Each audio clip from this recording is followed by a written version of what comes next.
Donald Trump promised to make the US the crypto capital of the world, but could Canada actually steal that title? With Justin Trudeau's exit, Canada is poised for a massive political shift which could reshape its stance on crypto. And could this put them ahead of the US in the race for crypto dominance? That's what we're going to uncover in this video. So stick around until the very end of this video, because this might change everything for Bitcoin. And if you enjoy watching videos like this one, then make sure to smash the like button and subscribe to my channel, because my goal is to help as many of you to cross the finish line as possible and to help you to maximize your profits in the crypto market. Now, let's dive in. So, could Trudeau's exit make Canada the crypto leader over the US? So recently we saw the sudden announcement of Justin Trudeau, which promised to resign as Prime Minister and the Liberal leader after leadership race. So yeah, that's of course a massive shift. And to zoom out a little bit before we go into the details of what all of this means and what the implications are for Bitcoin and the US and the entire global adoption, let's talk about Canada. Canada is the second largest country in the world after Russia. It has a lot of natural resources. In fact, it's a big exporter of crude oil and natural gas, which is important to note. In terms of global size, in terms of size of their economy and comparing that to other global players, Canada is somewhere around the 9th or 10th largest economy in the world, just behind Russia, which is slightly larger. Yeah, but Canada has recently seen a very strong decline in the past few years. This is due to very poor leadership, and some say that Canada has been falling apart in real time. And other countries are starting to take notice, like for example, the United States. So recently, Donald Trump became the president-elect. Maybe by the time that you're watching this video, Donald Trump is already inaugurated. And Donald Trump has often taunted the Justin Trudeau, the Prime Minister of Canada, about imposing tariffs on Canadian products. So Trump responds to Justin Trudeau's resignation by actually suggesting, first of all, that if Canada doesn't like paying those tariffs, so in case you don't know what tariffs are, those are like additional taxes levied on products that are being imported into the United States. So Donald Trump says that if they don't like it, if Canada doesn't like it, well, you know, then Canada can simply merge with the United States and become another state which is part of the United States. Well, here's actually a tweet by Donald Trump, and he says, "Many people in Canada love being the 51st state. The United States can no longer suffer the massive trade deficits and subsidies that Canada needs to stay afloat."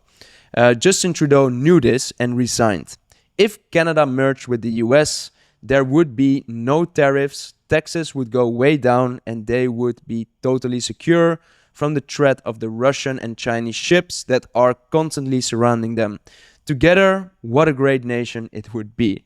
So that is basically Donald Trump exerting influence over Canada, or trying to either warn Canada that if they don't comply, then they need to suffer the consequence that they're going to have to pay tariffs, or if they don't want to pay tariffs, then the other option is to merge with the US. So as Trudeau resigns, Donald Trump doubles down on Canada, becoming the 51st state. So yeah, Donald Trump is a very intense leader. He knows how to negotiate. He knows how to recognize weakness when players are weak. And from many perspectives, actually, Canadian leadership and Canada as a country could right now be perceived as very weak. So yeah, Donald Trump sees an opportunity to take advantage of that. So here's a reply of Justin Trudeau. And he's saying there isn't a snowball's chance in hell that Canada would become part of the United States. Workers and communities in both countries benefit from being each other's biggest trading and security partner. So here, a lot of this crude oil is being exported to the United States. So Canada is providing cheap oil and gas to the United States. So the United States, according to Donald Trump, will then have to charge tariffs on those imports. Now, Elon Musk is also a very intense character. So Elon Musk replies to Justin Trudeau. He says, "Girl, you're not the governor of Canada anymore, so it doesn't really matter what you say," because Justin Trudeau already announced that he's going to resign. So your words don't really matter. You're not going to be around in the future. So why even bother mingling in this conversation? Let the discussion, leave the discussion to the actual leader that we're going to be dealing with. And also Elon Musk is basically already hinting at at Canada being the 51st state, because he's saying governor of Canada. So that's crazy.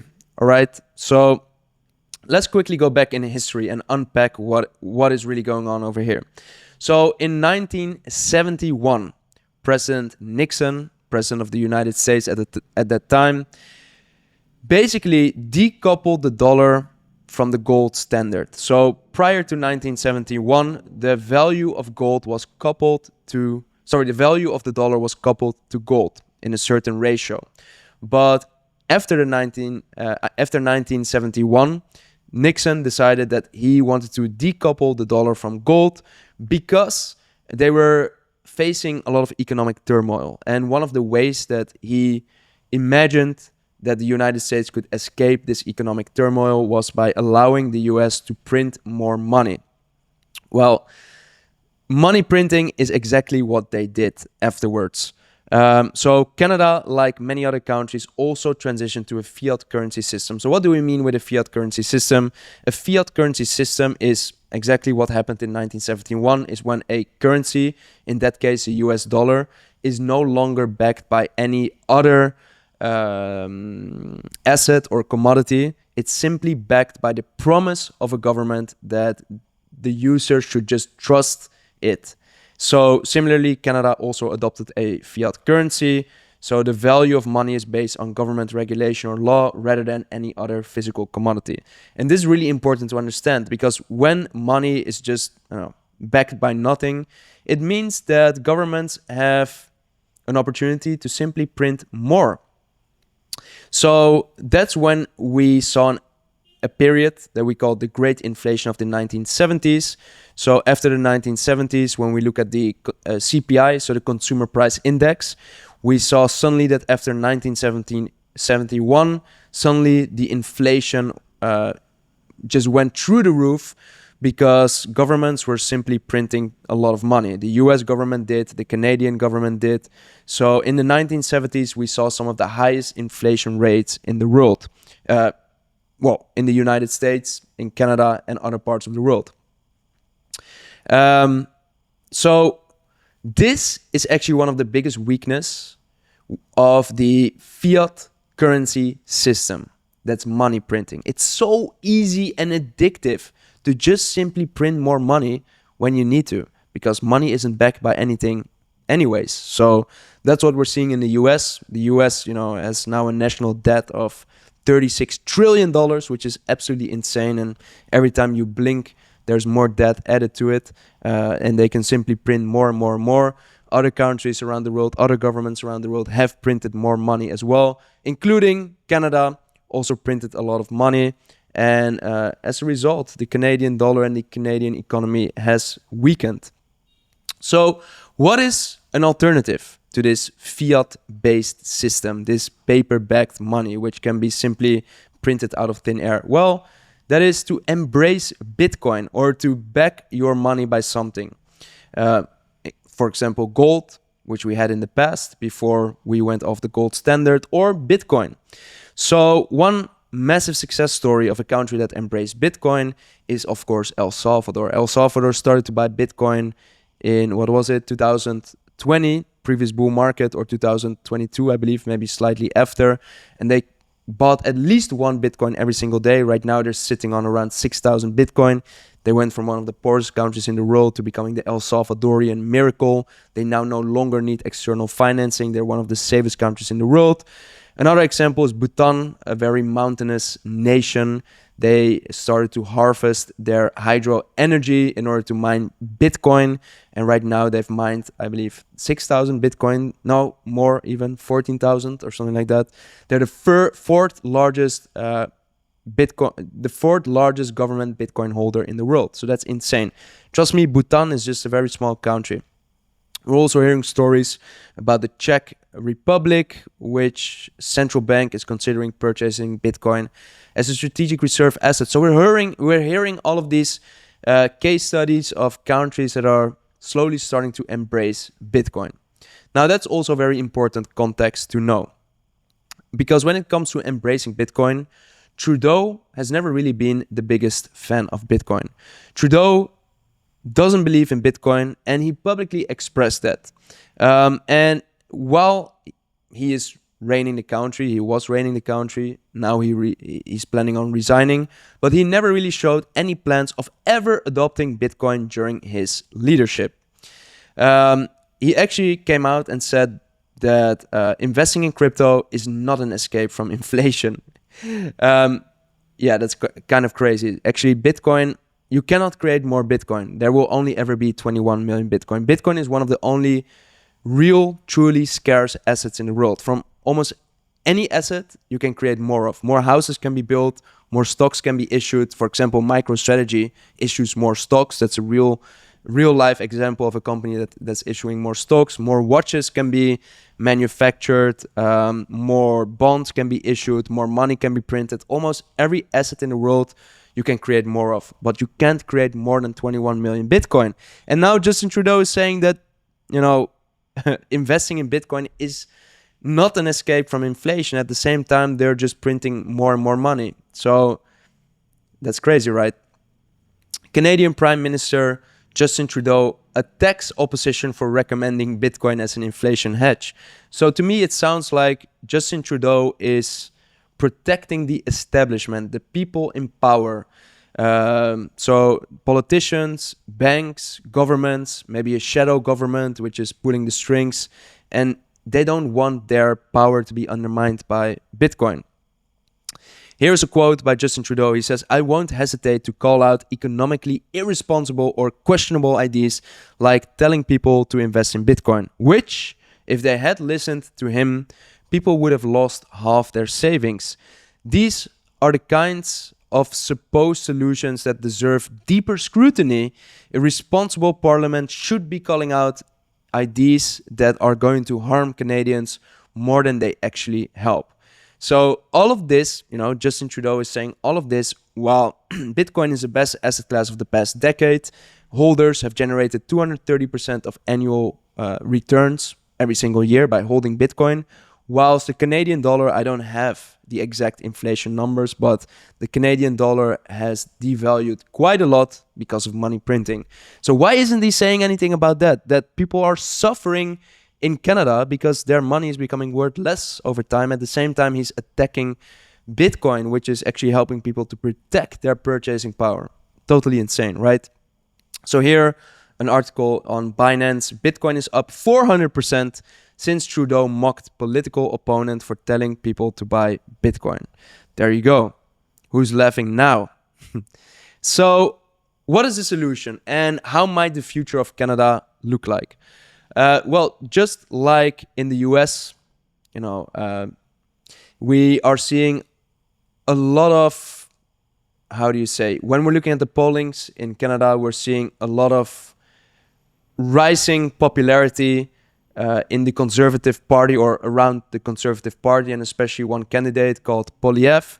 And Pierre Poilievre is currently now leading the race for becoming Canada's next Prime Minister.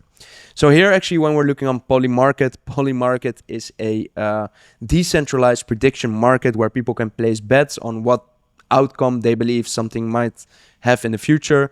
And here you're seeing that there's around a 90% probability, that's very high, that people believe that Pierre Poilievre is going to be the next Prime Minister of Canada. Now, Elon Musk and crypto leaders back Pierre Poilievre as he gains an 89% chance to win Canada's upcoming election following Trudeau's resignation. Poilievre, a pro-Bitcoin advocate, aims to establish a national Bitcoin reserve. All right. So for the crypto community, for the Bitcoin community, that's a massive win from, a prime minister like Justin Trudeau, who was totally against Bitcoin and crypto, to now someone that's more open and interested in embracing Bitcoin. So here, Pierre Poilievre aims to make Canada the crypto capital of the world. Sounds familiar, right? That's just what Donald Trump said earlier last year. Donald Trump vowed to make US the crypto capital of the world. Now, their northern neighbors are also talking about something very similar. So conservative leadership candidate Pierre Poilievre wants Canada to become the blockchain capital of the world. At a campaign stop in London, Ontario, on Monday, Poilievre said Canadians need more financial freedom, which cryptocurrencies, including Bitcoin, can offer. Government is ruining the Canadian dollar, so Canadians should have the freedom to use other money, such as Bitcoin. Poilievre said Canada needs less financial control for politicians and bankers and more financial freedom for the people. That sounds great. And in my opinion, Bitcoin is money created by the people for the people. And this sounds very, it resonates with Poilievre saying financial freedom for the people. He wants to give more choice back to the people. I think that's a beautiful message. So here, Conservative MP Pierre Poilievre has firmly established himself as the voice of decentralized finance in Canada. Poilievre has been advocating for Bitcoin and blockchain technology and is one of the few Canadian politicians, along with 𝗗𝗶𝘀𝗰𝗹 of the People's Party, to speak positively about crypto. Pierre Poilievre wants to ban a Bank of Canada cryptocurrency, so basically a CBDC. Again, his philosophy is he wants to give more freedom to the people, not take away their freedom. So CBDCs, central bank digital currencies, are, in my opinion, a quite dystopian invention. So programmable money, which you can use to control populations, because you can program it that certain groups of the population, if they don't adhere to certain, rules or social scoring systems, cannot spend their money on certain items, or maybe are not even allowed to travel, buy plane tickets, or spend money on certain goods in the grocery store, like alcohol, whatever. So he doesn't want a CBDC. A Poilievre government will ban CBDCs and allow Canadians to have the economic and financial liberty that they deserve. He's saying, I want to take the control of money away from politicians and bankers and give it back to the people. I think that's absolutely beautiful. I think he understands finally what people really want, and not only in Canada, but also in the rest of the world. He's saying the system is broken. It's designed for bankers and bureaucrats, for big government and big corporations to get richer and more powerful while destroying the wages of the working people. That's what's happening. And I totally agree. Now, if you zoom out, I always like to use this picture. It depicts the domino theory. What is the domino theory? Well, the domino theory states that every domino piece can push over another domino that's 1.5 times bigger. 1.5 times bigger. So when you start with a very small domino and you allow it to push over a domino that's 1.5 times bigger its size, and the next one pushes over another domino that's 1.5 times bigger its size, then at one point it triggers a chain reaction that will push over a domino that's many times bigger than the initial small domino that you started with. I do believe that this picture is what's happening in the world right now. We're hearing all of these rumors and all of these politicians coming out that they want to embrace Bitcoin. We're seeing these case studies like El Salvador, which is already a very successful case study. Bhutan, which is already a very successful case study. The US is talking about embracing Bitcoin, which is going to be massive. And now it's rippling throughout the world. All of these new candidates, and there's a lot of elections happening. There's always a change or a shift in power happening anywhere around the world. And these new candidates that are fighting to overthrow the establishment, like Pierre Poilievre is doing in Canada, they're hearing all of these success stories and they're making it part of their campaign because they realize that this is really what the people want. So I think that's a really positive, really positive development in the world right now. So Trump punts on promise to deliver a plan to make the US the crypto capital of the world. Well, how amazing is it that the US and Canada are competing to become the crypto capital of the world? And trust me, they're not going to be the only ones. If the US and Canada are competing for this title, trust me, China will want to have a piece of the pie. Russia will want to have a piece of the pie. Brazil will want to have a piece of the pie. Germany, well, they sold their Bitcoin. That was, I think, one of the most stupid decisions they could make. But all of these big economies, they will want to have a slice of the pie. So I think that will cause massive nation state level FOMO. And I do believe that right now in the next few years, we might see mass adoption happen on many different skills, on the individual investor level, on the institutional level, on the country level. So it's going to be a very interesting time. And when you're thinking about all of the money that will, as a consequence, flow into Bitcoin, then again, I do believe Bitcoin right now is still super cheap, even though it's hovering somewhere around 100K. Maybe it's below 100K, maybe it's above 100K whenever you're watching this video. But let me know in the comments below, do you believe that Bitcoin is dirt cheap right now? Or do you believe it's expensive? Well, that of course depends what you're comparing it with. But my benchmark is what I believe Bitcoin can go towards in the next decade, in the next 5, 6, 7, 10 years. So if you benchmark it against those predictions, and now Bitcoin is dirt cheap. So let me know in the comments below if you agree with that. I'm really curious to hear your perspective. So in another video, I spoke about game theory. So game theory is basically analyzing how you as a player within the wider ecosystem, within a wider game, and the game that we're playing right now is who's going to adopt Bitcoin and who is not going to adopt Bitcoin. There's many benefits to adopting Bitcoin, but there's also cost to adopting Bitcoin. So what are the benefits to adopting Bitcoin? Well, if, for example, Donald Trump, and I think he's a genius, strategist. He understands how to think a few moves ahead. So trust me, in his mind, he has created this framework that if I adopt Bitcoin as strategic reserve asset, then I will be able to boost the financial position of the US. So the US no longer needs to rely on money printing in order to keep its economy afloat. It will be able to protect itself against inflation, and it will establish itself as a center of innovation in the world, allowing a lot of capital and talent to flow towards the US, which recently migrated out of the country because there was just so much unclarity.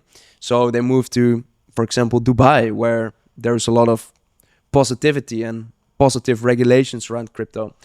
Now, what are the costs of adopting Bitcoin? Well, you need to change laws and regulations. You will have some friction with the establishment, the existing government, the banks, the lawmakers that you need to, get so far to change their stance on Bitcoin. You'll probably get a lot of backlash because there's a lot of force that is trying to maintain the status quo. And right now the status quo is the banks are in power. The politicians are in power. And when Bitcoin gains more momentum and traction, then that might undermine their power. So there will be a big fight between the establishment or with the establishment. So what if the US ignores Bitcoin? Well, then it can maintain the traditional financial system and the power that the traditional financial system has right now, especially the banks, and it can avoid changing all the laws and regulations, which basically means that they can keep the status quo.